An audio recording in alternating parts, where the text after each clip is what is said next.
और सब भक्तों का धन्यवाद कीर्तन में भाग लेने के लिए। अभी हम लोग मंगलाचरण करें। ओम अज्ञानतिमिरान्धस्य ज्ञानांजन शलाकया चक्षुन्मीलितं येन तस्मै श्री गुरुवे नमः।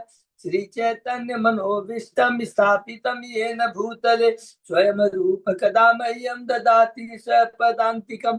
वन्देऽहं श्री गुरु श्री युगपद कमलं श्री गुरु वैष्णवांच च श्री रूपं साग्रजातं सहगण रघुनाथं वितं तं सजीवं स्वाद्वैतं सावधूतं परिजं सहितं कृष्ण चैतन्य देवं श्री राधा कृष्ण पादान सहगण ललिता श्री विशाखान्वितांत च। नम ओम विष्णु पादाय कृष्ण प्रेष्ठाय भूतले श्रीमते भक्ति वेदांत स्वामिनीति नामिने। नमस्ते सारस्वती देवे गौरवाणी प्रचारिणे निर्विशेषा शून्यवादी पश्चात देश तारिणे। वाञ्छा कल्पतरुभ्यश्च कृपा सिन्धुभ्य एव च पतितानां पावनेभ्यो वैष्णवेभ्यो नमो नमः। नमो महावदान्याय कृष्ण प्रेम प्रदायते कृष्णाय कृष्ण चैतन्य नाम्ने गौरत्पिषे नमः। हे कृष्ण करुणा सिंधु दीन बंधु जगतपते गोपेश गोपिका कांत राधा कांत नमस्तुते।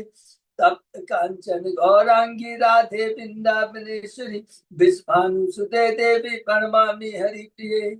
नीलांचल निवासाय नित्याय परमात्मने बलभद्र सुभद्रायां जगन्नाथाय ते नमः। जय श्री कृष्ण चैतन्य प्रभु नित्यानंद श्री अद्वैत गदाधर श्रीवासादि गौर भक्त बिंद मुखम करोति वाचालम पंगु लंघे यत्कृपातमहं वन्दे श्री गुरु मदीन तारिणं परमानंद माधवम श्री चैतन्य ईश्वरम। हरे कृष्ण कृष्ण कृष्ण हरे हरे हरे राम राम राम हरे। शिष्य मंगलाचरण की जय। शिला प्रभुपाद की जय। हरे कृष्ण। आज के भगवत चर्चा में सभी भक्तों का हार्दिक स्वागत है। सभी भक्तों के चरणों में मेरा सादर दंडवत प्रणाम है। राधा माधव राधा गोविंद परम वैष्णव गुरु आचार्य की असीम कृपा से हम सब भक्त लोग मिलकर श्री भागवतम के ऊपर चर्चा कर पा रहे हैं। कैंटो 11 के दूसरे अध्याय में है। पूरा तत्व से भरा हुआ है ये पूरा कैंटो 11। आरंभ होता है 11 कैंटो। सुखदेव गोस्वामी परीक्षित महाराज को कहते हैं, देखो भगवान ने 125 वर्ष तक यहाँ लीला की। अब भगवान अपने को अप्रकट करना चाहते हैं। उसके लिए भगवान की इच्छा से क्या होता है, ऋषि जो रहते हैं वहां ऋषि कैसे आते हैं, वो वसुदेव के यहाँ एक अनुष्ठान को संपन्न करने के लिए आते हैं। वह अनुष्ठान जब संपन्न हो जाता है तो उनके द्वारा अभिशाप अपने ही यदुवंशियों में सांब जो उसने उनके चरणों में अपराध किया था तो उनको अभिशाप देते हैं। और भगवान चाहते तो उस अभिशाप को पलट सकते थे, लेकिन उन्होंने ऐसा नहीं किया क्योंकि यह अभिशाप भी उनकी इच्छा से ही हुआ था। नहीं तो इतने बड़े ऋषि मुनि वो भी यदुवंशियों को साप दे सकते, कभी नहीं दे सकते। भगवान की योग माया भ्रमित कर देती है। दूसरे अध्याय में हमने पढ़ा कि नव योगेंद्र से महाराज निम्बी की भेंट, ये शीर्षक है। इसके अंदर में सुखदेव जी गोस्वामी कहते हैं, अरे वही ऋषि जो थे ना उस समय वहां पर जो थे द्वारका में थे, तो उनमें से जो नारद जी हैं वो कई दिनों तक वहां रहे, क्योंकि वो सदैव भगवान का दर्शन भगवान का संग करने का लालायित रहते हैं। और एक दिन वो वसुदेव के पास आते हैं। वसुदेव उनको देखकर खड़े हो जाते, सम्मान करते हैं और उसके बाद में कहते, कृपा मुझे बताइए कि मेरी मुक्ति किस। नारद जी कहते हैं, ये तो मेरा परम सौभाग्य है कि आपने ये प्रश्न किया, क्योंकि ये प्रश्न कृष्ण से संबंधित है। तब वो क्या सुनाते हैं, यहाँ से बड़ा ध्यान से सुनना है कि वो नव योगेंद्र तो वो नव योगेंद्र और निम्मी महाराज के बीच में जो वार्ता होती है उसको सुना। नव योगेंद्र भगवान ऋषभ के 100 पुत्र में से 9 है। जब वो निम्मी महाराज के पास आते हैं, निम्मी महाराज उनकी बहुत भाव भगत करते हैं और सम्मान देते हैं। और उसके बाद में उनसे पूछते हैं, हमें कृपा करके बताइए कि किस प्रकार भक्ति में प्रवृत्त हुआ जा सकता है। हे अघनो, मुझे बताइए परम कल्याण क्या है। जब ये सब प्रश्न करते हैं तो उसके उत्तर में एक एक करके 9 योगेंद्र में से उत्तर देना शुरू करते हैं। तो सबसे पहले उत्तर देते हैं कवि, और प्रश्न क्या रहता है, वास्तव में शुभ क्या है, वास्तविक शुभ क्या है, वास्तविक में सर्वोच्च कल्याण किस चीज में है। कवि भगवान कहते हैं भगवान की भक्ति में ही सर्वोच्च कल्याण है। जो भगवान के चरणों की भक्ति करता है सारे भय से मुक्ति प्राप्त कर लेता है। भगवान के जो नियम बताए गए उनका पालन करने से उसके अंदर में भगवान के प्रति भक्ति जागृत होती है, और मनुष्य को अपने शरीर, तन, मन, वचन, वाणी से भगवान की प्रसन्नता के लिए कार्य करना चाहिए। और उसके बाद में कहते हैं कृष्ण का जो नाम है वो सर्व मंगलकारी है।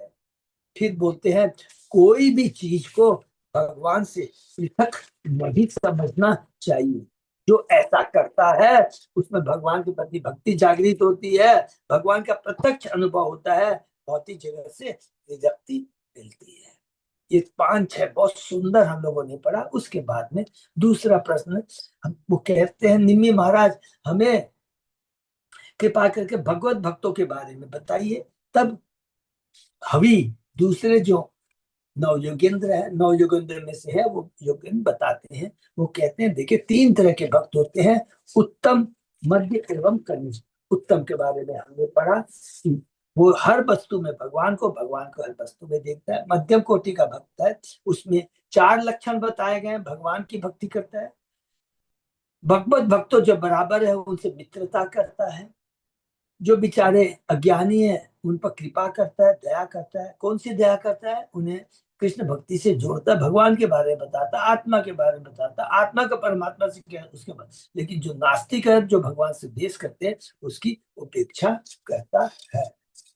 और उसके बाद में हमने पढ़ा कि जो कनिष्ठ भक्त होते हैं उन्हें ये ज्ञात नहीं है कि भगवान के मंदिर के बाहर भी भगवान विद्यमान रहते हैं। खाली मंदिर में जाता है, भगवान की पूजा करता है, बस मंदिर के बाहर आता है, अरे कोई भौतिकता में लग जाता है, भौतिक लोगों की प्रशंसा करता है, भगवान के भक्तों की प्रशंसा नहीं करता है।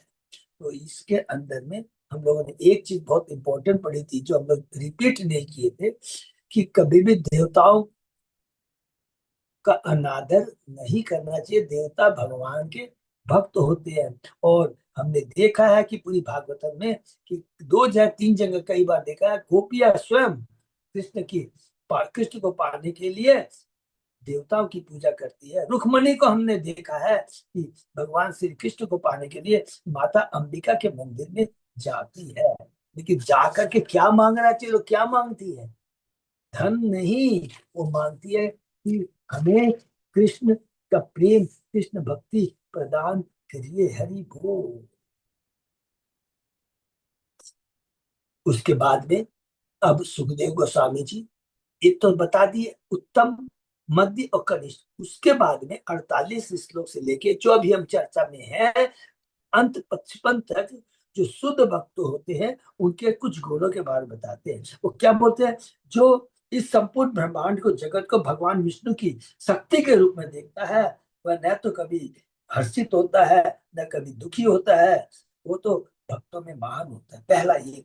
फिर बताते हैं जो व्यक्ति भौतिक जगत के अपरिहार्य माने जो कि अनअवॉइडेबल दुखों से मोहग्रस्त नहीं होता, और भगवान के चरण कमलों के स्मरण मात्र सदैव उसका स्मरण माने में ही लगा रहता है, उसे ही भागवत प्रधान अर्थात भागवत का अग्रणी भक्त कहा जाता है। दूसरा गुण। तीसरा कहते हैं जिसने एकमात्र भगवान वासुदेव की शरण ले रखी है वह उन सकाम कर्मों से मुक्त हो जाता है जो भौतिक काम वासना पर आधारित है। इस प्रकार वह भगवत में उत्तम अर्थात सर्वोच्च पद को प्राप्त भगवान का शुद्ध माना जाता है। तीन ये 48 और फिर 51 जो श्लोक अभी है, उच्च कुल में जन्म पुण्य कर्म की संपन्नता होने के बावजूद भी यदि कोई जरा भी उसके प्रति गर्वित नहीं होता है तो उसे भगवान का सर्वाधिक प्रिय सेवक माना जाना चाहिए। तो ये हम लोग 51 श्लोक के अंदर में बता रहे हैं और इसी के ऊपर हम लोग चले। इसके आगे और क्या कहते हैं, हवि किसको कह रहे हैं, निम्मी महाराज को। वो आज हम चर्चा करेंगे बहुत। अर्थात ये पूरा शुद्ध भक्त के क्या लक्षण होते हैं, इसको रिपीट कर रहे हैं 58 से लेकर 55 श्लोक तक। हमारा एकदम कंसेप्ट क्लियर होना चाहिए। ठीक है, तो हम लोग शुरू करते हैं। ओम नमो भगवते वासुदेवाय। ओम नमो भगवते वासुदेवाय। ओम नमो भगवते वासुदेवाय। नारायण नमस्कृत्य नरं चैव नरोत्तमं देवी सरस्वती व्यासं ततो जयं उदीरये। नष्टायेषु अभद्रेषु नित्यं भागवत सेवया भगवती उत्तम श्लोके भक्ति भवति नैष्ठिकी। कृष्णाय वासुदेवाय देवकी नंदनाय च नंद गोप कुमाराय गोविंदाय नमो नमः। आराधयो भगवान भजेश तनया ततदाम बिंदावनम रमया काचिदुपासना ब्रजवधूवर्गेर्य कल्पिता। श्रीमद् भागवतम प्रमाणम अमलम प्रेमापुमतो महान। श्री चैतन्य महाप्रभो मतम इदं तत् आदरो न परो। हरे कृष्ण कृष्ण कृष्ण हरे हरे, हरे राम राम राम हरे हरे। कैंटो 11 चैप्टर 2 श्लोक नंबर 51। बहुत बहुत धन्यवाद बच्चों के दास।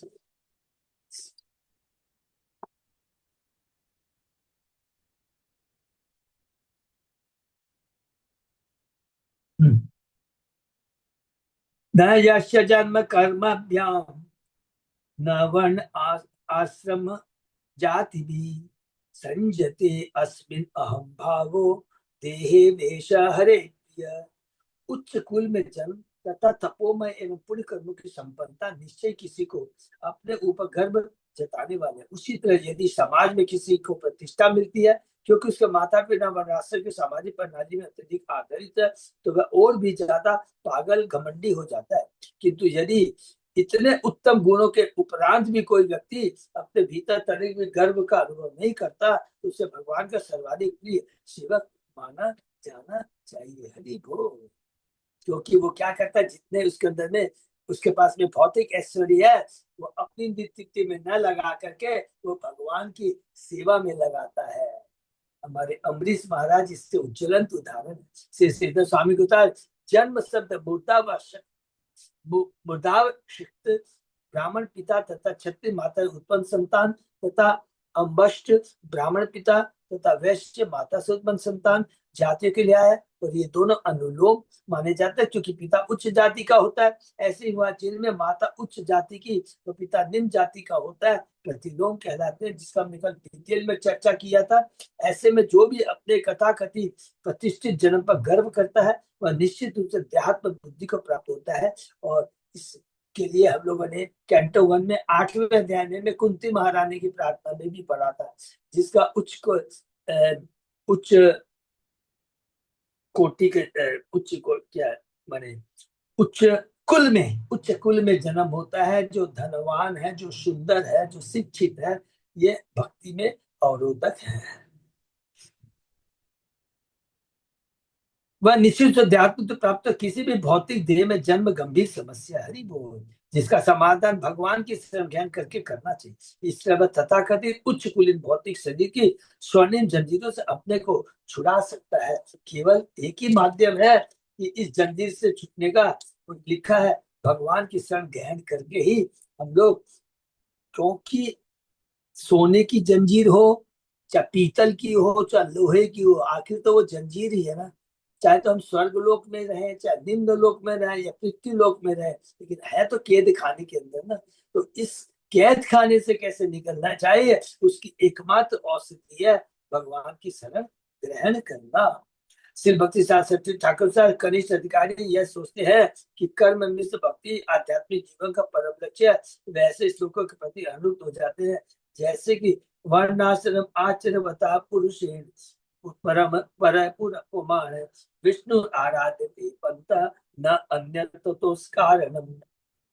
भगवान विष्णु की पूजा वर्ण तथा आश्रम प्रणाली में नियत कर्तव्य उचित संपादन द्वारा की जाती है। भगवान को तुष्ट करने का उसके अतिरिक्त दूसरा साधन है भी नहीं। मनुष्य को चारों वर्णों तथा आश्रमों के संस्थान में स्थित होना चाहिए। इस प्रकार वे सोचते हैं कि भौतिक कर्म जिसमें फल का थोड़ा अंश ईश्वर को अर्पित किया जाता है, मनुष्य जीवन का सर्वोच्च पद है। श्री भक्ति सत्यदेव ठाकुर के ऐसे कई स्मृति ग्रंथ है जिनमें ऐसी मिश्र भक्ति को प्रोत्साहन दिया गया है। भौतिक शरीर के प्रति अहमवादी लगाव के कारण भौतिकतावादी भक्त ऐसे ग्रंथों को भगवान का नाम बदनाम करने का बहाना ढूंढ लेते हैं। इस वर्णाश्रम प्रणाली में जन्म तथा तथाकथित पुण्य कर्म के साथ प्रतिष्ठित स्थान का होना जीवन में सफल होने के लिए अनिवार्य है। किंतु जिन लोगों ने वास्तव में कृष्ण नाम की शरण ले ली है, हरि बोल, वे न तो इस जगत में अपने जन्म के विषय में डिंग मारते हैं, न ही भौतिक कर्म में अपनी तथाकथित पटुता पर गर्व करते हैं। जब तक मनुष्य की मनोवृत्ति व नासक प्रणाली की भौतिक उपाधियों से बोझित होती रहेगी, तब तक भौतिक बंधन से मुक्त होने और भगवान के अपनी बनने पे बहुत कम असर है। इस संबंध में श्री चैतन्य महाप्रभु ने एक स्वर में घोषित किया था कि वे अपनी पहचान किसी वर्णाश्रम उपाधि से यथा महान विद्वान या पुरोहित, भगवान की सेवा का साहसी योद्धा, भगवान के लिए धन कमाना वाला प्रखर व्यापारी या भगवान का सबसे कठिन काम करने वाले के रूप में नहीं कर सके। नहीं वे अपने को महान ब्रह्मचारी या उत्तम गृहस्थ या उच्च सन्यासी मानते थे। ये उपाधियां भौतिक गर्व को प्रतिबिंबित करती है। जो भक्ति संपन्न करने में भीतर प्रवेश जो भक्ति संपन्न करने में भीतर प्रवेश कर सकते, यद्यपि भक्ति वर्णाश्रम के आदर्श कर्तव्यों का निर्वाह कर सकते, किंतु उसकी एकमात्र उपाधि गोपी भर्तु पद कमल दयो दास दास दास दासानुदास अर्थात गोपियों के स्वामी भगवान कृष्ण के दास के दास भी दास है। हमारे बोलने का मतलब है कि आप एकदम एक ही चीज कहते हैं कि कोई भी भौतिक योग्यता सब बेकार है जिसको भगवान की सेवा में नहीं लगाया जाए तो हमेशा हमारे। और दूसरा चीज है, ये एक श्लोक हमने पढ़ा है, अतः पुंबी द्विज श्रेष्ठा वर्णाश्रम विभाग से समितस्य तस्य संसिद्धिं हरि तो सचुनस्य तस्य धर्मस्य संसिद्धिं हरि तोषणम। जो भी वर्णाश्रम धर्म का हम पालन करते हैं उसका लक्ष्य क्या होना चाहिए। ये नहीं कि मैंने अच्छे से ब्राह्मण धर्म का पालन किया, मैंने वैश्य का किया, मैंने शुद्ध कर, नहीं, वो परम लक्ष्य होना चाहिए सबका, चाहे वो ब्राह्मण हो, क्षत्रिय हो, वैश्य हो, शूद्र हो, ब्रह्मचर्य हो, गृहस्थ सेवा, उनका परम लक्ष्य क्या है, भगवान की भक्ति, भगवान की तुष्टि ही परम लक्ष्य है। भक्ति सरस्वती ठाकुर के अनुसार जब भक्त समझ लेता है कि भक्ति योग की प्रक्रिया अपने आप में पूर्ण हो चुकी है और वह भगवान की महिमा के समर्थ कीर्तन में लीन रहने लगा है, तो परम करुणा में भगवान ऐसे उत्तम भक्त को अपनी गोद में उठा लेते हैं। हरि बोल। भगवान को केवल अनन्य भक्ति द्वारा प्रसन्न किया जाता है, अन्य विलासिता शून्य ज्ञान कर्मादि अनावृतम। न तो पांच तत्व वाली भौतिक शरीर से, न ही चिंतन तथा व्यर्थ के अहंकार से युक्त सूक्ष्म शरीर से। दूसरे शब्दों में किसको कभी भी तथाकथित धनी शरीर से किसी से कि जिसे कीड़े या गीदे खा जाएंगी प्रसन्न नहीं किया जा सकता। यदि कोई व्यक्ति अपने जन्म तथा तथाकथित पुण्य कर्मों से गर्वित होता है तो इस मिथ्या गप से वह कर्म फल को त्यागने की निर्विषय मनोवृत्ति या फिर कर्म फल भोगने की कर्मी मनोवृत्ति उत्पन्न कर लेता है। न तो कर्मी जन न ही ज्ञानी जन इस बात से अवगत होते हैं कि कर्म फल तो वास्तव में कृष्ण का हरि बोल। निष्कर्ष यह निकलता कि मनुष्य को सारा मिथ्यांकार छोड़कर यह स्मरण रखना चाहिए कि वह कृष्ण का विनीत सेवक है, वो कृष्ण का नित्य दास है। जैसा कि चेतन चेतना में कहा गया, अमानी न मान कीर्तने सदा हरि, सब कुछ छोड़कर केवल कीर्तने सदा हरि, हरि का कीर्तन करना चाहिए। तो यहाँ पर प्रभुपाद जी तात्पर्य में बता रहे हैं कि उत्तम भक्त वही है जो सारी भौतिक आसक्तियों को त्याग कर कर कर करके के भगवान की भक्ति करता है। न यश स्व पर पर पर इतिवितेषु आत्मनि वा विदा सर्वभूत समय शांत सर्वे भागवतोत्तम। देखिए ये वाला भी है, इसके पहले भी भागवतोत्तम 2 बार आ चुका है, इसके पिछले से जब भक्त उस स्वार्थमयी धारणा को त्याग देता है जिससे मनुष्य सोचता है कि यह मेरी संपत्ति है और वह पराई है, तथा जब वह अपने ही भौतिक शरीर से संबंध, आनंद तथा अन्यों की असुविधाओं के प्रति उदासीनता से कोई वास्ता नहीं रखता, तो वह पूरी तरह शांत तथा तुष्ट हो जाता है। वह अपने आप को उन जीवों में से एक मानता है जो समान रूप से भगवान के विधान से है। ऐसा तुष्ट वैष्णव भक्ति के सर्वोच्च आदर्श पर स्थित माना जाता है। हरि बोल। सर्वभूत समय वाक्यांश में भगवान के प्रति दृष्टिकोण सम्मिलित नहीं है। इस संदर्भ में सिर्फ मध्वाचार्य ने हरिवंश से उद्धरण दिया है, न क्वापि जीवम विष्णुत्वे संस्कृतो मोक्ष एवं। किसी भी अवस्था में चाहे बद्ध जीव हो या मोक्ष जीव को भगवान विष्णु के तुल्य नहीं मानना चाहिए। निर्विशेषवादी दार्शनिकों को यह चिंतन करने में मजा आता है कि यद्यपि हम वर्तमान माया के भ्रम में पृथक पृथक जीव प्रतीत होते हैं, किंतु मोक्ष प्राप्त होने पर हम सभी लोग ईश्वर में मिलकर ईश्वर बन जाएंगे। किंतु ऐसे मनमानी चिंतक शायद इसका तर्क नहीं दे पाएंगे कि सर्वशक्तिमान ईश्वर किस तरह ऐसी आकुलतापूर्ण स्थिति में पहुंच सकेगी जिसमें उन्हें किसी योग कक्ष में प्रवेश करना पड़े, साप्ताहिक फीस देनी पड़े, अपनी नासिका को दबाना पड़े और दिव्यता का पुनः प्राप्त करने के लिए मंत्रों के उच्चारण करने पड़े। जैसा कि वेदों में कहा गया है, नित्यो नित्यानाम चेतस चेतनाम एको बहुनाम योग विदधाति कामा। जीव का एकत्व या नानत्व भौतिक जगत का परिणाम नहीं है। नित्या नाम शब्द जो कि नित्य जीवों की बहुलता का द्योतक है, इस पर सूचित करता है सारे जीव भगवान के विभान से, ममेवान से जीवलोके जीव भूत सनातन है। विभांस भगवान हमारी, हम व्यष्टि आत्मा है, हम लोग व्यष्टि आत्मा है और परमात्मा है जो क्या है, वो उनका अलग आइडेंटिटी है, हमारी अलग आइडेंटिटी है। हम व्यष्टि आत्मा के अपने शरीर के बारे में जानते हैं और जो भगवान है वो सब लोगों के शरीर में के बारे में जानते हैं। क्यों जानते हैं? क्योंकि भगवान सब जीवों के हृदय में परमात्मा के रूप में विद्यमान रहते हैं, जो कि एक अद्वितीय जीव है जिसे यह एकक कहा गया है। भगवत गीता में अर्जुन ने कृष्ण से कहा, रथम स्थापय मे अच्युत, हे अच्युत मेरे रथ को सेनाओं के मध्य में ले चलो। यह शरीर भी रथ है, अतः सबसे अच्छी नीति यही होगी कि अच्युत भगवान से प्रार्थना की जाए कि हमारे बद्ध शरीर का जिम्मा ले ले और भगवत धाम वापस जाने का मार्ग दिखलाए। हरि बोल। अच्युत करता है जो कभी, अच्युत का अर्थ है जो कभी नहीं गिरता।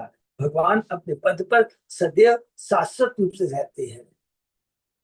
विद्वान का विवेकवान मनुष्य, विद्वान या विवेकवान मनुष्य इस मूर्खतापूर्ण मत को कभी नहीं मानेंगे कि सर्वशक्तिमान सर्व ईश्वर माया के कारण लड़खड़ाया और गिर गया। कोई चाहे कितना ही क्यों न सोचे, भगवान के चरण कमलों पर हमारे नित्य दासत्व को कोई नहीं मिटा सकता।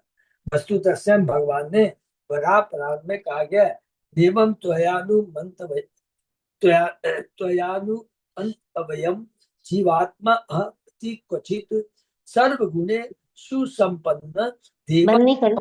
जातु मरहसी। तुम मुझे कभी जीव की श्रेणी में सामान्य जीव नहीं समझना। हरि बोल। वस्तुतः है, भगवान खुद कह रहे हैं, वस्तुतः मैं समस्त ऐश्वर्यों तथा देवी गुणों का आगार हूँ। भागवत भगवत गीता के हम लोगों ने 10वें अध्याय में भी सम भगवान ने कहा है। तो ये वराह पुराण में का है।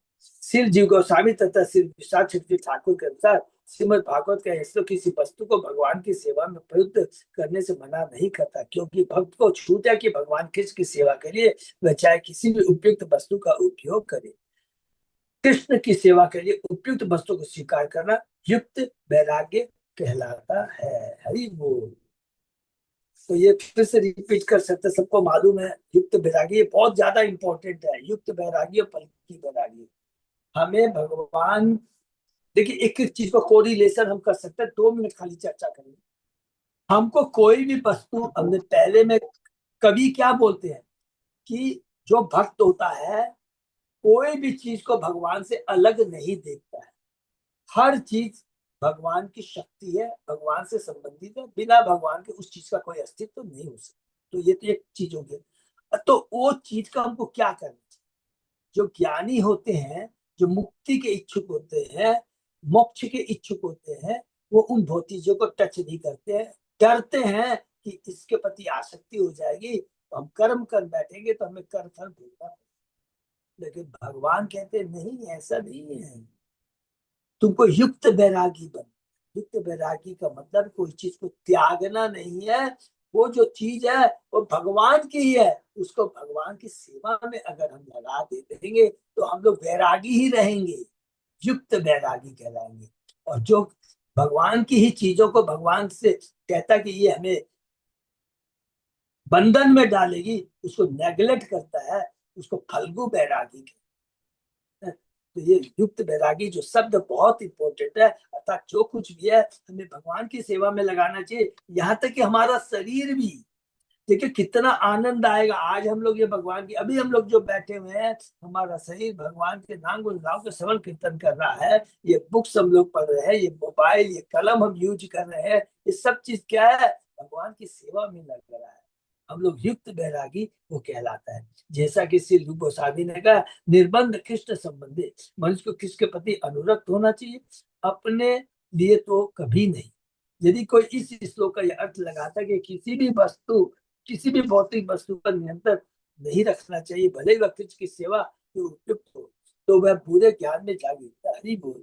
जिसे जिसे फल्गु बैरागी, जिसे फल्गु बैरागे अध कचरा बैरागी कहते हैं, जो अभी हमने चर्चा की। कभी भी ये बहुत सुंदर ये चीज हमने पढ़ा है। अरे ये नहीं करेंगे, ये नहीं, सब कुछ कीजिए। भगवान को 56 भोग लगाइए, भगवान के बहुत बढ़िया मंदिर बनाइए, भगवान के लिए मर्सिडीज कार खरीदिए, उसमें भगवान को बैठा के ले जाइए, भक्तों को बैठा के ले जाइए। आसक्ति नहीं होनी चाहिए, क्योंकि सब कुछ कृष्ण का है। चाहे वो मर्सिडीज हो, चाहे कोई भी हो, केवल कृष्ण की सेवा में अगर उसको लगाएंगे तो सबसे बड़ा फायदा क्या होगा, आप यूज हम लोग कर रहे हैं, लेकिन आसक्ति नहीं रहेगी। ये सबसे बड़ा सूक्ष्म चीज है। कोई भी चीज को भगवान की सेवा में लगेंगे तो क्या कहते हैं, एक जगह वर्णन आया है कि जो स्पिरिचुअल एडवांसमेंट की तरफ बढ़ता रहता है तो भौतिक आवश्यकताएं स्वतः ही पूरी हो जाती है, उसके लिए अलग से प्रयास करने की दरकार नहीं होती है। ये बहुत सूक्ष्म बातें हैं। महाराज युधिष्ठिर था, महाराज परीक्षित जैसे बड़े बड़े राजाओं ने सारी पृथ्वी को और अन्य वैष्णव ने सारे ब्रह्मांड को कृष्ण सेवा में लगा दिया, किंतु उन्होंने अपने स्वामित्व भाव को पूरी तरह त्याग दिया था।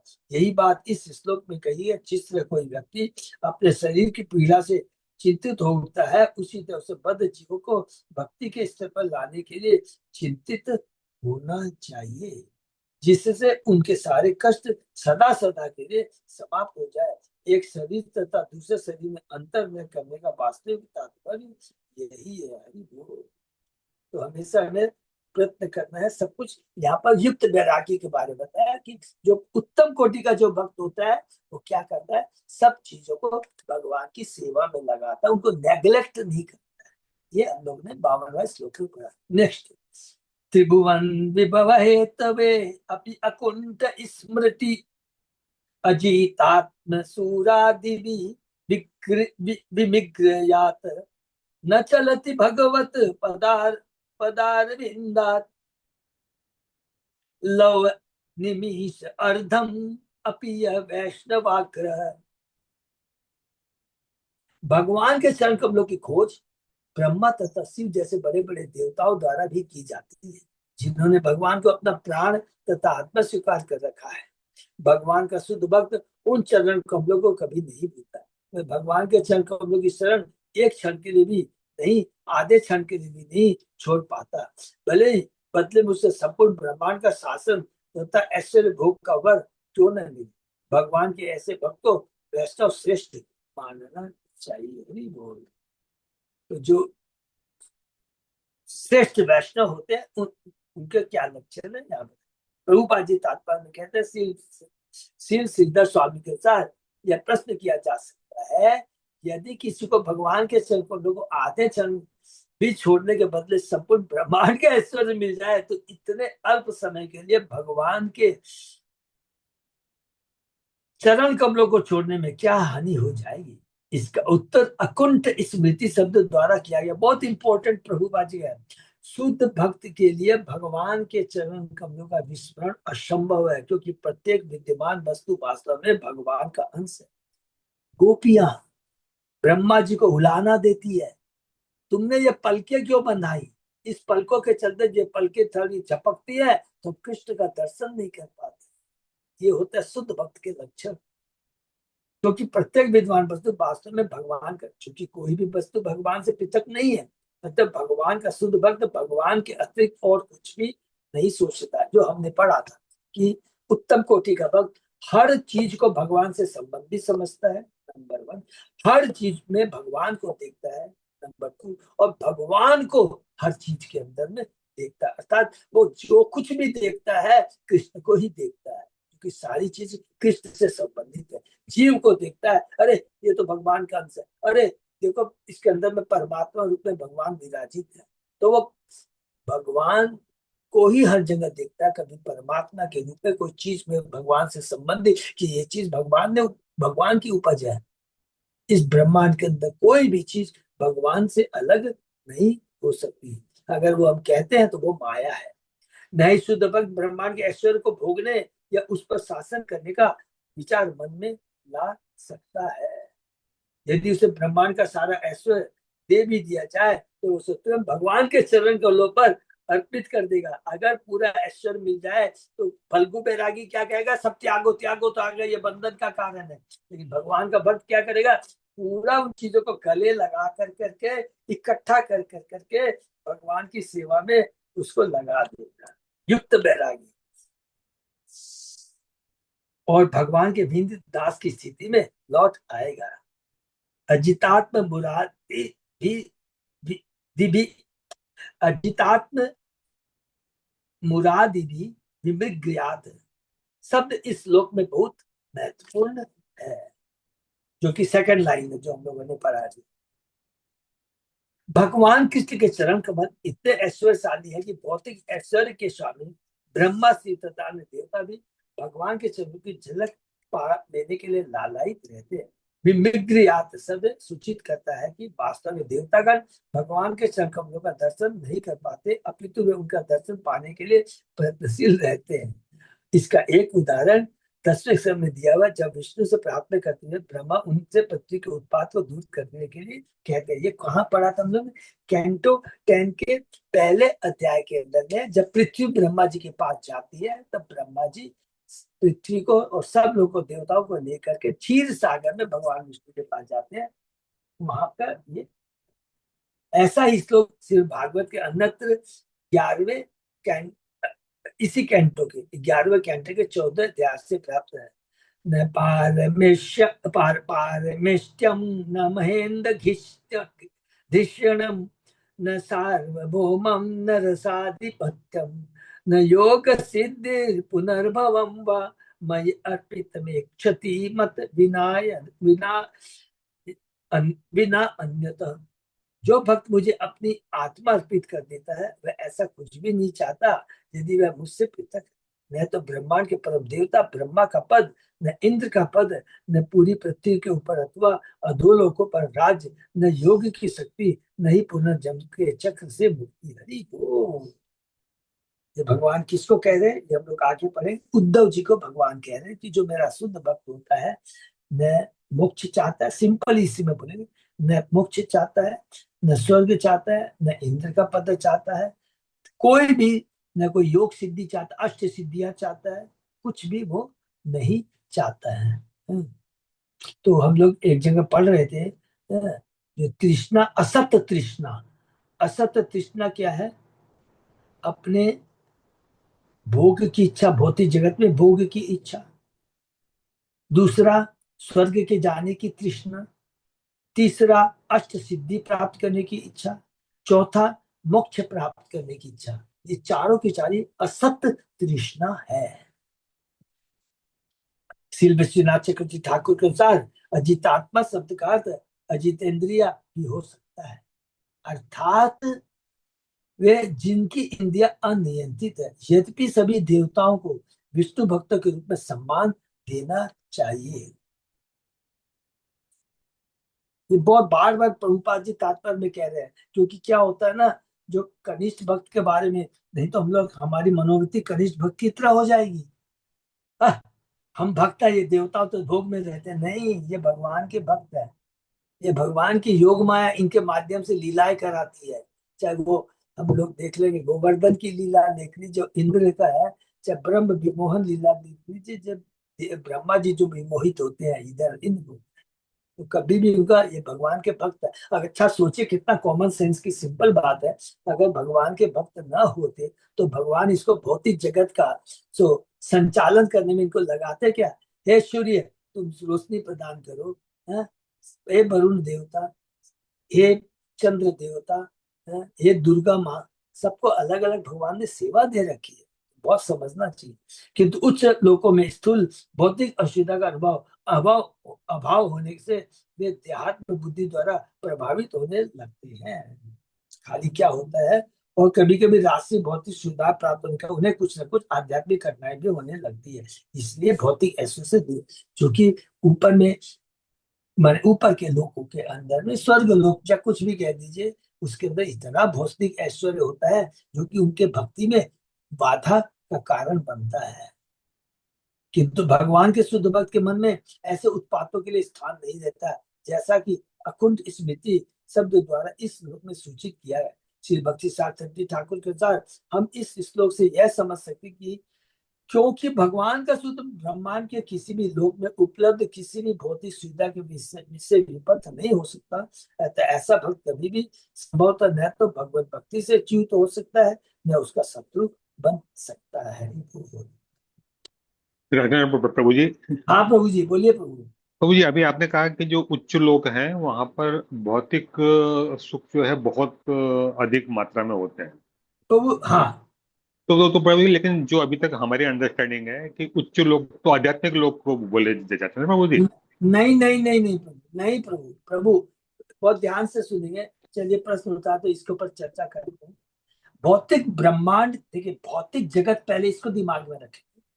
भौतिक जगत के अंदर में पृथ्वी लोक है, और उसके ऊपर भू, भूअर्ग, स्वर्ग, जनलोक, तंतो तन, जनलोक, तपलोक, महतलोक, और उसके बाद में ब्रह्म लोक है, जिसको सत्य लोक भी बोलते हैं। जी ठीक। प्रभु जी। तो एक चीज कही है, तो स्वर्ग लोक के अंदर में क्या है ना, भौतिक ऐश्वर्य बहुत ज्यादा है, जो देवता भोगते हैं।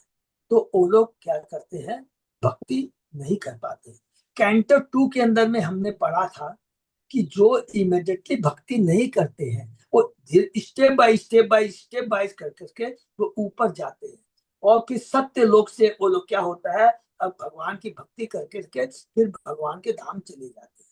तो क्या होता है, स्वर्ग लोक के ऊपर जन्म लोक, तप लोक, महत्व लोक और सत्य लोक, माने ब्रह्म लोक बोल देते हैं।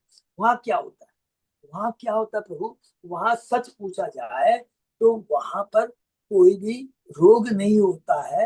वहां पर क्या नाम बोलते हैं, बुढ़ापा नहीं आता है, इतनी लंबी आयु होती है।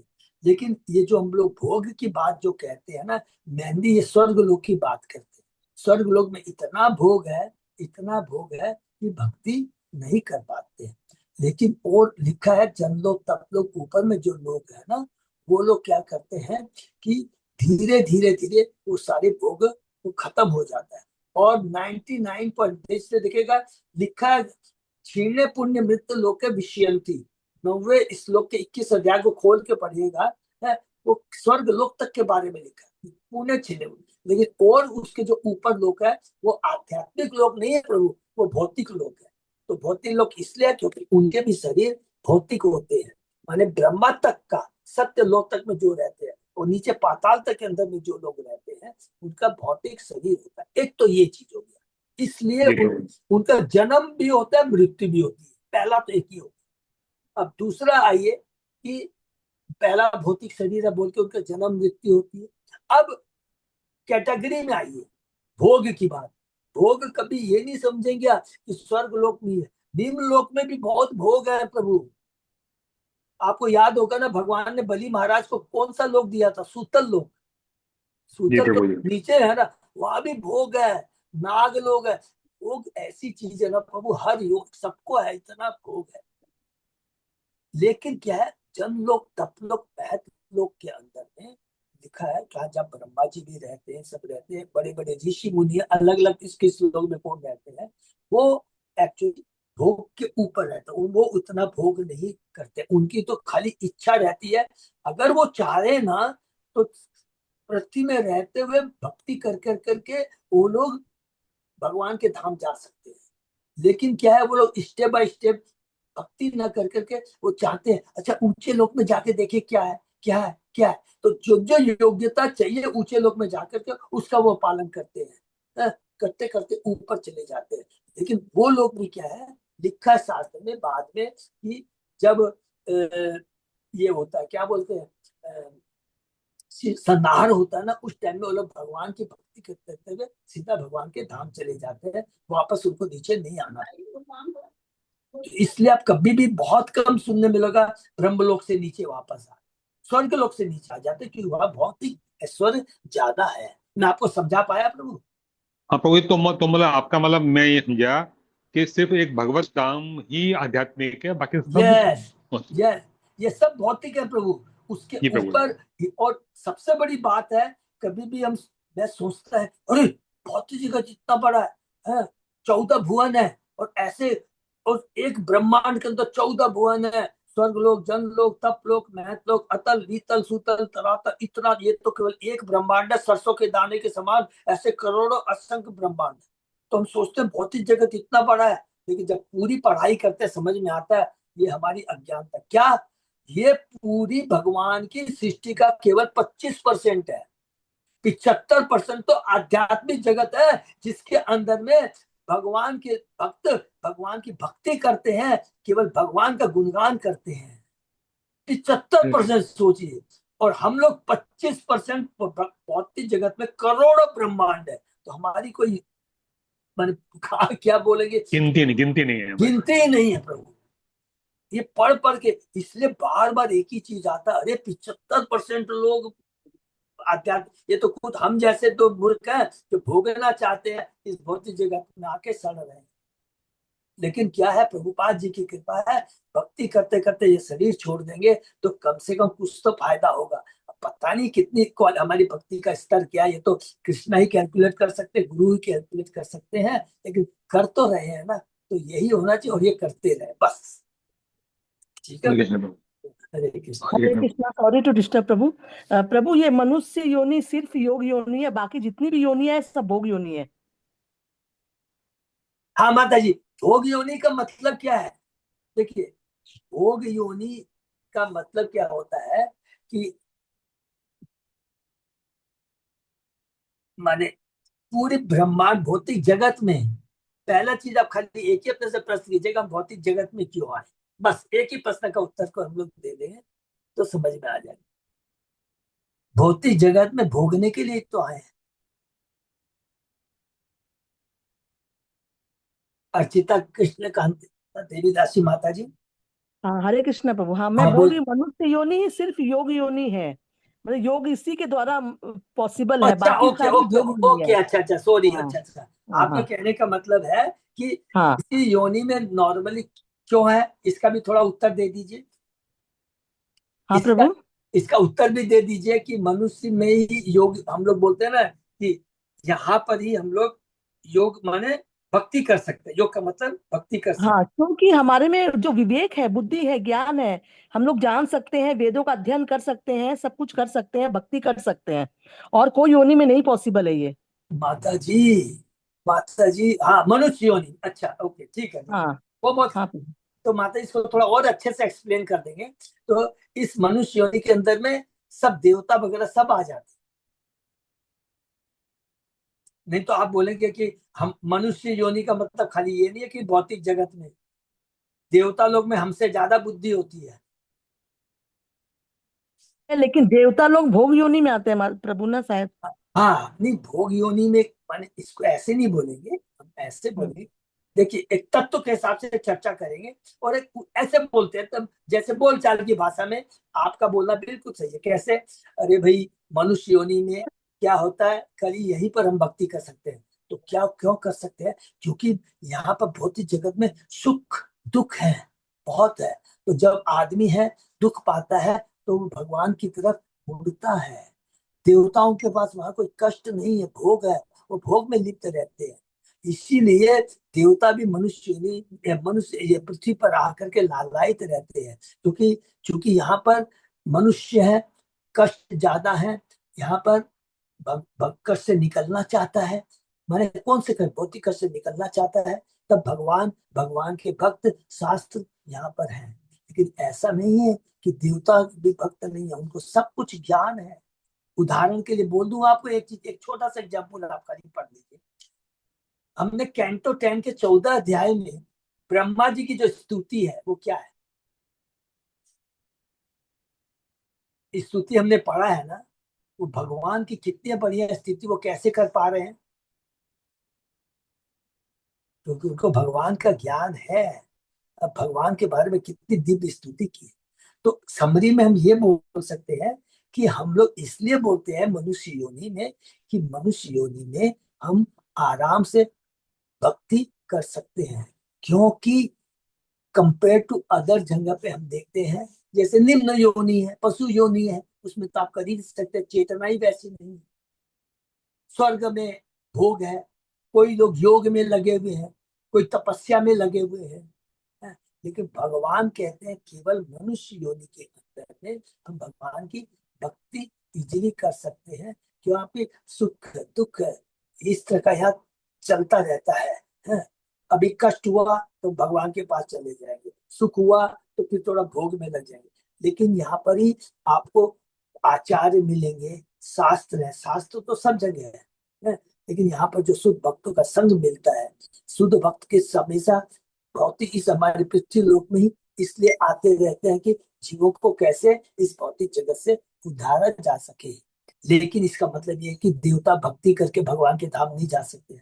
जन लोग, तप लोग, महत लोग, सब लोग भगवान के धाम जा सकते हैं भक्ति करके। तो सिंपली एक ही चीज बोलेंगे कि पूरा ब्रह्मांड के अंदर में खाली ए क्लास, बी क्लास, सी क्लास है सबके। ठीक है माता जी?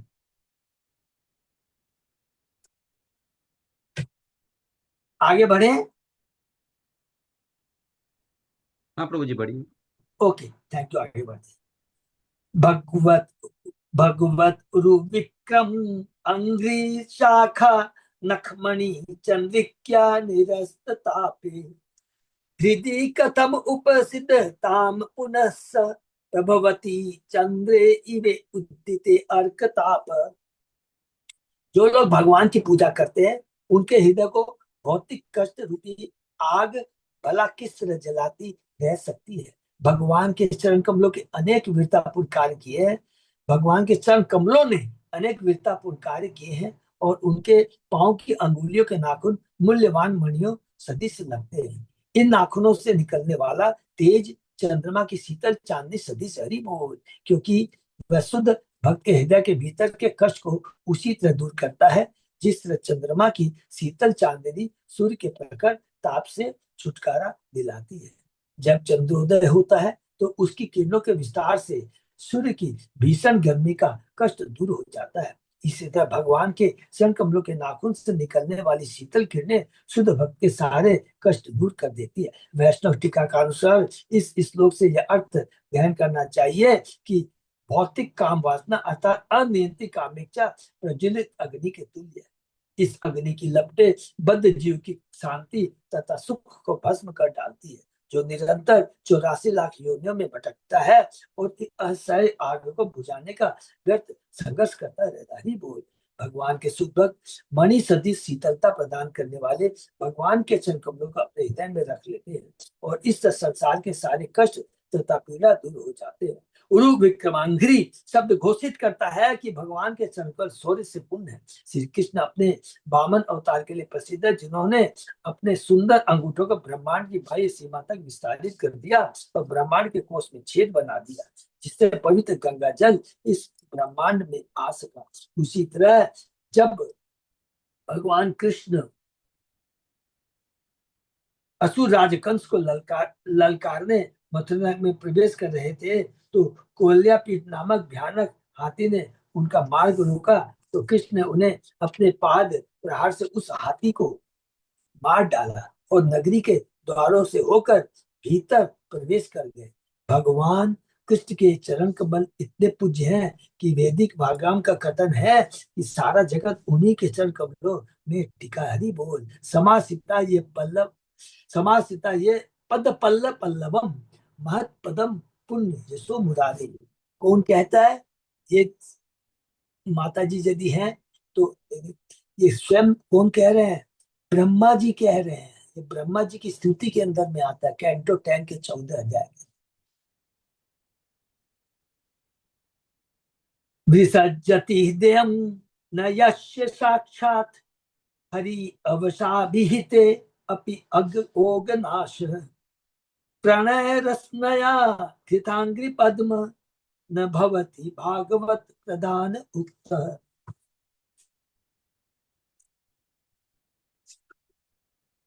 भगवान बद्ध जीवों के प्रति इतने दयालु हैं कि यदि जीव अनजाने में भी उनका नाम लेकर पुकारते हैं तो भगवान के हृदय में असंख्य पापों को नष्ट करने के लिए उद्यत रहते हैं। इसलिए जब उनके चरण कमलों की शरण में आया हुआ भक्त प्रेम पूर्वक कृष्ण के पवित्र नाम का कीर्तन करता है तो भगवान ऐसे भक्त के हृदय को कभी भी नहीं छोड़ पाते। इस तरह जिसने भगवान को अपने हृदय के भीतर बांध रखा है वह भगवत प्रधान कहलाता है। हरि बोल। भागवत प्रधान कहलाता है।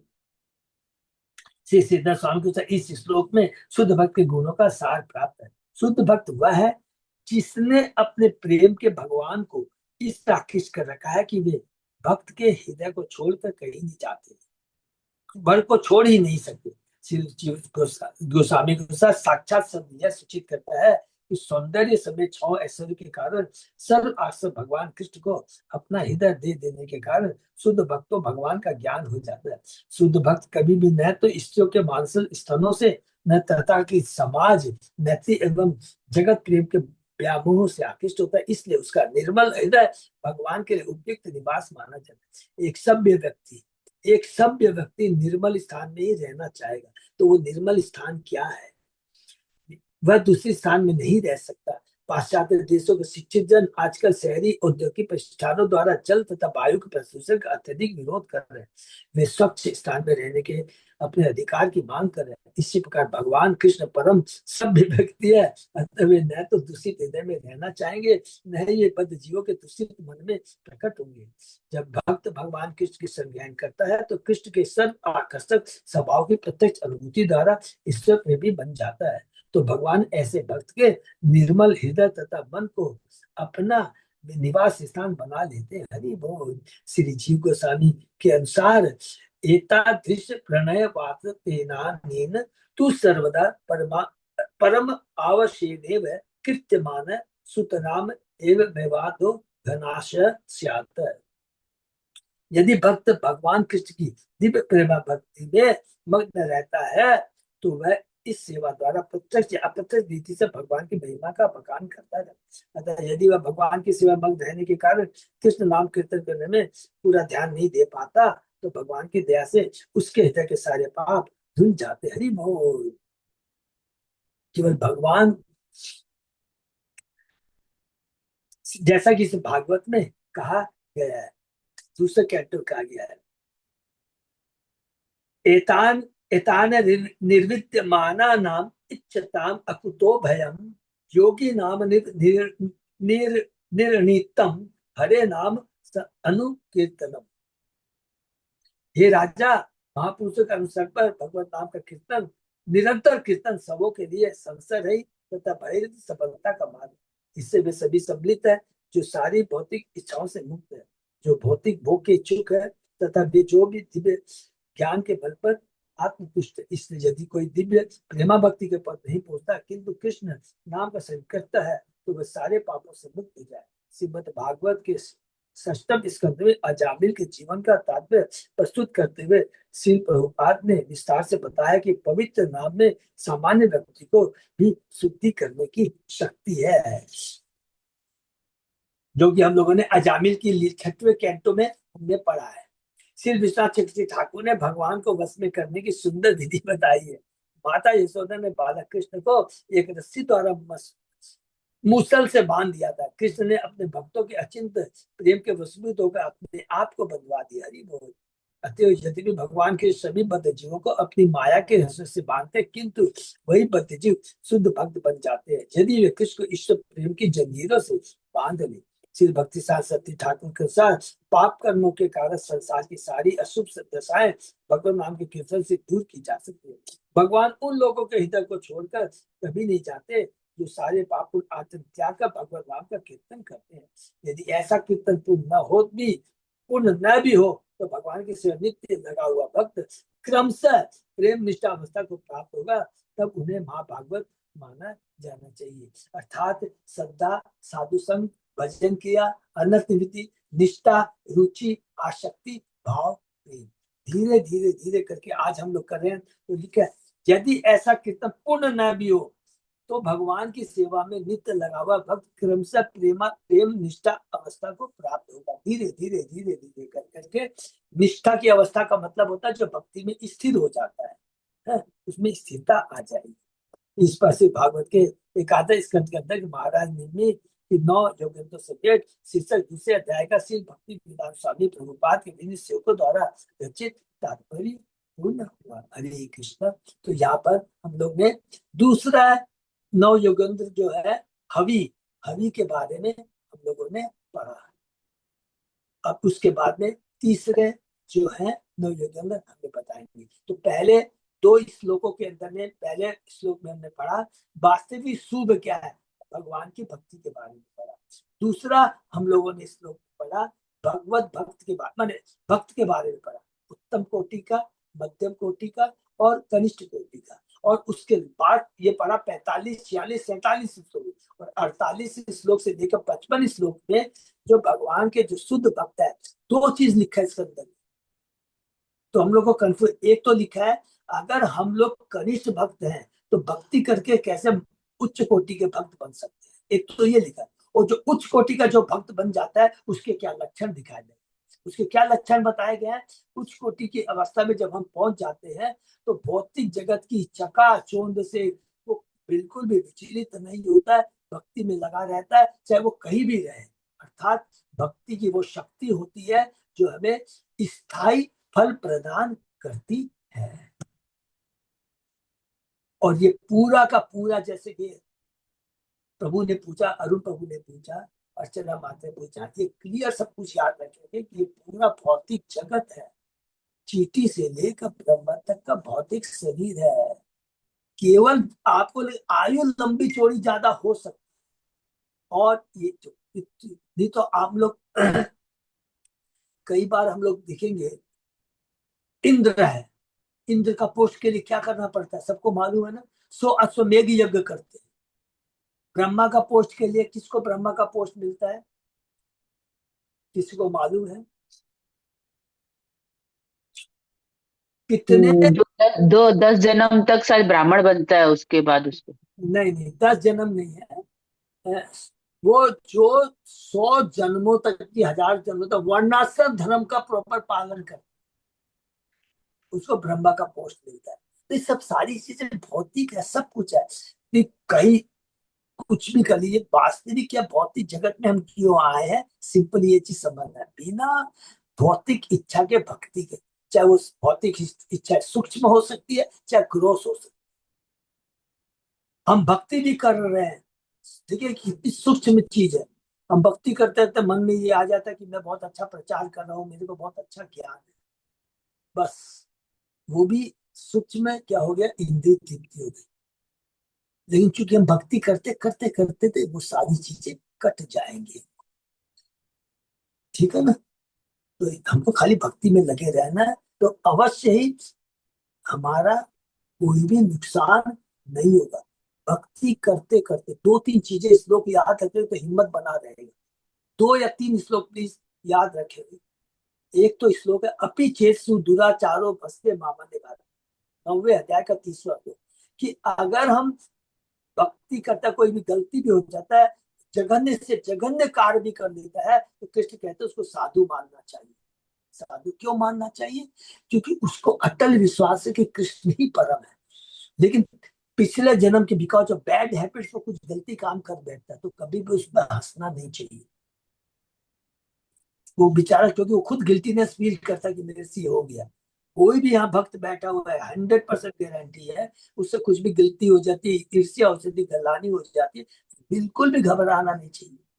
बल्कि क्या करना चाहिए, प्रयत्न क्या पड़ा, भगवान के सामने जाकर रोना चाहिए कि प्रभु ये मेरे से, इतनी मैं भक्ति भी कर रहा हूँ फिर भी भौतिक इच्छाएं हैं, गलत विचार आ रहे हैं, ये आ रहे हैं, भगवान मदद करेंगे। भगवान बोलते हैं ना, यहाँ क्योंकि तूने पहले हाथ जला रखा है, गलत काम किए, तो वो उसका प्रभाव यहाँ पर पड़ रहा है, लेकिन घबरा मत, तू मेरी भक्ति कर रहा है।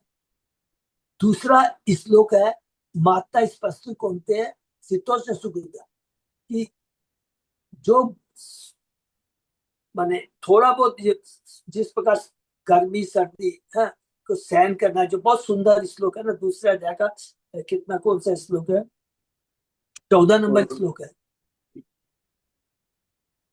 मोस्ट पहले आप लोग चेक कर लीजिएगा।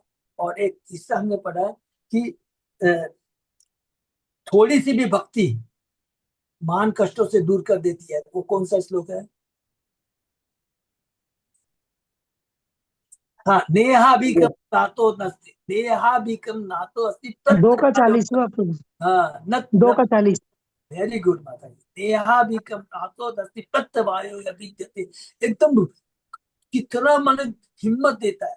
आप कितनी मेहनत कर लीजिए, करोड़ों पति बन दीजिए, अरबपति जी, बहुत ज्ञानवान बन दीजिए, बेकार है। लेकिन एक थोड़ी सी भी भक्ति करते हैं वो महान कष्टों से, नेहाभिकम नातो नस्ति प्रत्यवायो।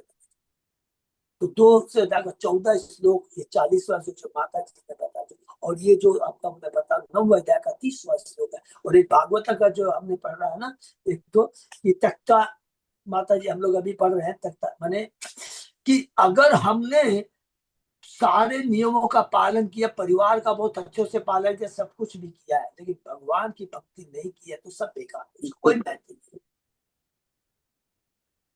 क्योंकि लक्ष्य क्या है, हमें अपने भगवान के धाम जाना। तो अभी हम लोग जो पढ़ते पढ़ते धीरे जाएंगे सब कुछ समय, और अभी भगवान सब कुछ बताते जाएंगे।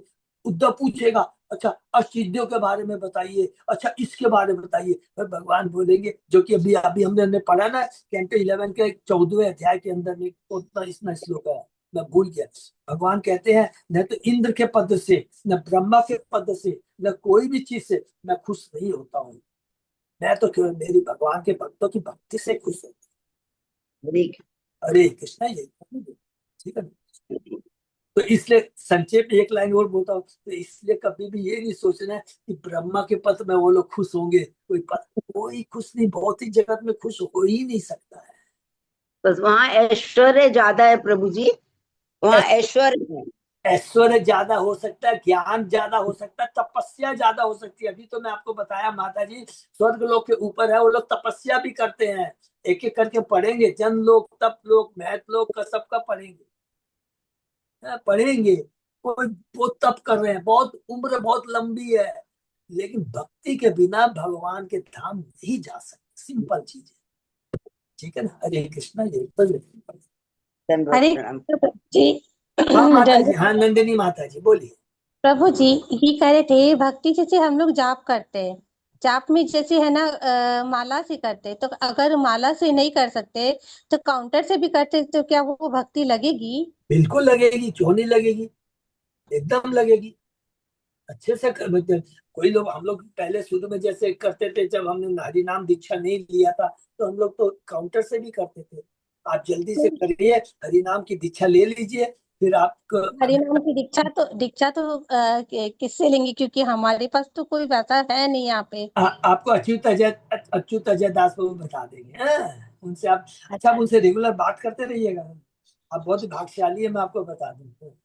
नहीं नहीं, वैसा कुछ नहीं है। मैं तो आप लोग की शरण में हूँ, बस नहीं, आप लोग की कृपा भगवान से, भगवान कृपा दिए आप लोग से जुड़ने के लिए, बस ये भगवान की कृपा है कि हमको भी ऐसे अच्छे भक्त मिल रहे हैं, ठीक है ना। तो हमारे सब लोग मैं तो बहुत दिन से कोशिश में थी, लेकिन जुड़ नहीं पाई, पता नहीं भगवान की कृपा हुई आप लोग से जुड़ गई। नहीं बस चलिए, देखिए बिना भगवान की कृपा के कुछ नहीं होता है। भगवान सबके लिए कृपालु है, बस सबके लिए भगवान क्या अलग अलग समय पे मान अहेतु की माने भगवान के बारे में हम लोग कुछ बोल नहीं सकते, कब किसके ऊपर क्या कृपा हो जाए। हाँ? बिल्कुल बिल्कुल बिल्कुल। हाँ, हो तो जाए। प्रभु जी जैसे 2-4 माला, जैसे 4 माला या 6 माला मैं माला से कर लेती हूँ, बाकी काउंटर से दिन भर करती रहती कोई हूँ। बात तो नहीं, कोई बात बिल्कुल बिल्कुल कीजिए बात ये है एकदम। ना, हर बार तो नहा के बाथरूम गए तो हर बार नहा के तो नहीं कर पाते हैं ना, कि तो माला को वैसे हम लोग नहीं छूते हैं, तो वैसे हम काउंटर से कर लेते, तो जाप तो पूरा हो कर लेती हूँ, 20 माला हाँ, कर लेती हरि बोल, बहुत सुंदर है, एकदम करते रहिए। हरि नाम कभी व्यर्थ नहीं जाता है, चाहे वो कैसे भी कीजिए। हाँ, ठीक है हूँ। ना। लेकिन धीरे ठीक। धीरे हम लोग बताएंगे, उसके लिए अलग से आपसे बात करेंगे, ठीक है। हरे कृष्णा, यहीं पे विराम देते हरे हैं। कृष्ण प्रभु जी, बोल, धन्यवाद प्रभु। धन्यवाद। अच्युता ज्यादा कुछ अनाउंसमेंट है प्रभु? नहीं प्रभु जी, बस चल रहा है। बस ठीक है प्रभु, थैंक यू। हरे कृष्णा। सब लोग, अब रथ यात्रा एकदम बगल में आ गई है। कल हम लोग की मीटिंग बहुत ज्यादा वो सेटिस्फैक्टरी नहीं हुई है, आज फिर होगी। फिर कैसा होगा थोड़ा सा इस बार चेंज कर रहे हैं, तो अभी 11 बजे आज फिर मीटिंग है, तो उसमें फाइनली हम लोग क्या करेंगे तो सबको बताएं, क्योंकि ये बहुत इंपॉर्टेंट है। हाँ? बताएंगे। हरे हरे कृष्ण। वो जगह प्रभु क्या गवर्नमेंट की है क्या? कौन सी क्या चीज माता जी? वही जो आपका बिचाली घाट वाला जो जगह है, उसी के प्रॉब्लम हो रहा है ना? ना ना ना ना ना, वो नहीं है। तो? बोल, हम कुछ लोग चर्चा मत। मीटिंग रथ यात्रा के लिए बोल रहा हूँ माता जी, रथ यात्रा की अच्छा मीटिंग। अच्छा। रथ यात्रा की मीटिंग फिर से समझा, वो नहीं है, वो तो ऐसे ही है, तो उससे अपने को कोई, वो तो पर्सनल बात है। वो अपने जो रथ यात्रा में है ना, जो भक्ति विज का जो पंडाल बंधेगा ना, तो हाँ पहले हाँ। से पंडाल इस बार थोड़ा सा चेंज कर रहे हैं। तो क्यों वो क्या चेंज कर, तो कल वो मीटिंग में पूरा हम लोग डिस्कस नहीं कर पाए। आज वो मीटिंग में कंप्लीट हो जाएगा, फिर आप सबको बता देंगे कि भक्ति पंडाल कैसा बनेगा और हम लोगों की क्या क्या सेवा रहेगी। ठीक है ना, क्लियर हो गया ना हाँ बात? हाँ हाँ, ठीक है। हरे कृष्ण। भक्तों का बहुत बहुत धन्यवाद। आगे से विराम करते हैं, फिर कल सुबह 7 बजे।